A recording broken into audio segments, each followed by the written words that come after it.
Assalamualaikum warahmatullahi wabarakatuh. Perkenalkan, saya Rizky Aprilian dari Prodi Manajemen kelas A1, Fakultas Ekonomi, Universitas Siapis, Papua. Di video kali ini saya akan membahas tentang materi manajemen produksi.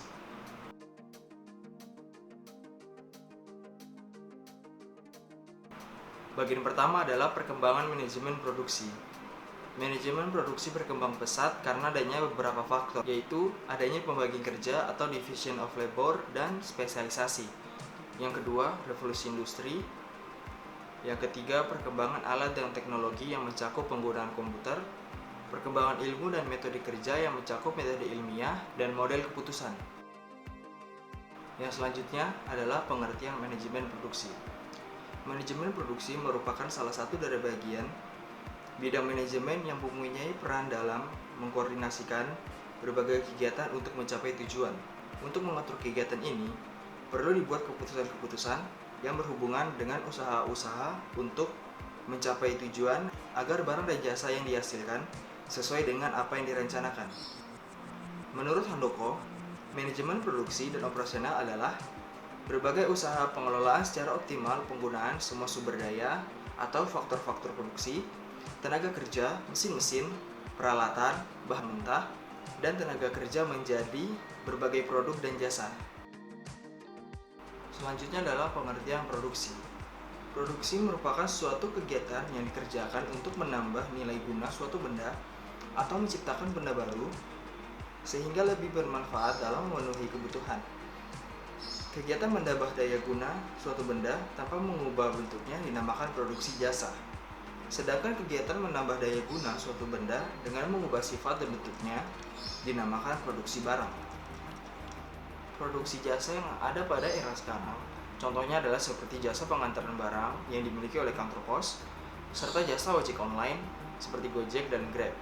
Serta produksi barang adalah mengubah barang mentah menjadi barang yang bisa dikonsumsi, seperti warung makan dan penjual bahan pokok. Selanjutnya adalah proses produksi. Proses produksi merupakan suatu kegiatan yang menggunakan beberapa faktor atau menggabungkan produksi yang ada guna upaya menciptakan suatu produk, baik itu barang maupun jasa yang memiliki manfaat bagi konsumen. Materi selanjutnya akan dibawakan oleh teman saya, yaitu Claudia Bella. Assalamualaikum warahmatullahi wabarakatuh. Perkenalkan, nama saya Claudia Bella Sartika Perlia. Saya dari jurusan Fakultas Ekonomi, Program Studi Manajemen A1. NPM saya 191111022. Materi pertama yang ingin saya bahas di sini yaitu tentang pengambilan keputusan dalam manajemen produksi. Ditinjau dari kondisi keputusan yang harus diambil, terdapat 4 macam pengambilan keputusan, yaitu yang pertama, pengambilan keputusan atas peristiwa yang pasti atau disebut certainty. Dan untuk yang kedua yaitu pengambilan keputusan atau peristiwa yang mengandung resiko. Yang ketiga yaitu pengambilan keputusan atas peristiwa yang tidak pasti atau disebut dengan uncertainty. Dan yang keempat yaitu untuk pengambilan keputusan atas peristiwa yang timbul karena pertentangan dengan keadaan lain. Untuk materi kedua yang saya bahas di sini yaitu tentang ruang lingkup manajemen produksi. Ada 2 macam ruang lingkup dalam jenis manajemen ini, diantaranya yaitu pertama, ruang lingkup berkaitan dengan desain.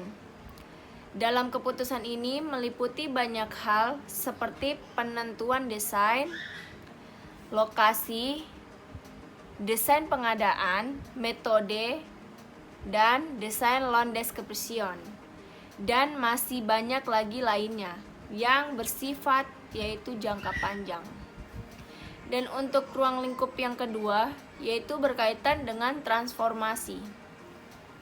Keputusan yang bersifat jangka pendek ini yaitu berkaitan dengan operasional dan taktis yang mencakup beberapa hal seperti giliran kerja, jadwal produksi, anggaran, jadwal penyerahan masukan, dan jadwal penyerahan masukan pada subsistem pengolahan dan keluarga anggaran atau pelanggan. Untuk materi yang ketiga, yaitu tentang fungsi dan sistem produksi dan operasi. Yang pertama, mengenai fungsi, dapat dinyatakan bahwa manajer produksi dan operasi bertanggung jawab untuk mengelola bagian atau fungsi dalam organisasi yang menghasilkan barang dan jasa. Jadi, istilah produksi dan operasi dipergunakan untuk menunjukkan fungsi yang menghasilkan barang atau jasa, sehingga produksi atau operasi sama halnya dengan pemasaran dan keuangan dan sistem pembelanjaan. Sebagai salah satu fungsi organisasi perusahaan dan merupakan salah satu fungsi bisnis yang sangat lancar. Fungsi yang kedua mengenai sistem dalam hal ini terkait dengan barang atau jasa. Pengertian sistem ini tidak hanya pada pemahaman produksi dan operasinya saja, tetapi yang lebih penting lagi adalah sebagai dasar untuk perencanaan dan penganalisaan operasi produksi yang terdapat dalam proses pengkonversian di dalam perusahaan. Dalam hal ini kita berbicara tentang sistem keseluruhan dalam perusahaan, di mana terkait dengan bidang-bidang fungsi lain di luar produksi dan operasi. Untuk materi terakhir, yaitu tentang lokasi dan layout pabrik. Di sini saya menjelaskan untuk lokasinya, yaitu merupakan salah satu kegiatan awal yang harus dilakukan sebelum perusahaan mulai beroperasi. Penentuan lokasi yang tepat akan mempengaruhi kemampuan perusahaan dalam melayani konsumen. Mendapatkan bahan-bahan mentah yang cukup, mendapatkan tenaga kerja dengan mudah, serta memungkinkan diadakannya perluasan usaha. Kesalahan dalam pemilihan lokasi akan mengakibatkan biaya transportasi yang tinggi dan kerugian. Kekurangan tenaga kerja, kehilangan kesempatan dalam bersaing, tidak tersedianya bahan baku yang cukup, dan sebagainya dan lainnya. Dan untuk penjelasan soal perencanaan layout merupakan salah satu tahap dalam perencanaan suatu fasilitas yang bertujuan untuk mengembangkan suatu produksi yang efektif dan efisien. Tujuannya, penyusunan layout pada dasarnya untuk mencapai pemanfaatan peralatan pabrik yang lebih optimal, penggunaan jumlah tenaga kerja yang minimum, kebutuhan persediaan yang rendah, dan biaya produksi dan investasi modal yang rendah. Sedangkan jenis layout terdiri dari proses layout, production layout, dan fixed position layout, atau kombinasi dari ketiga jenis layout tersebut. Adapun perangkat lunak yang diperlukan bagi penyusunan layout adalah Craft, Covat, Planet, Corelab, dan Aldef. Sekian dari presentasi saya. Kurang atau lebihnya mohon maaf. Terima kasih. Assalamualaikum warahmatullahi wabarakatuh.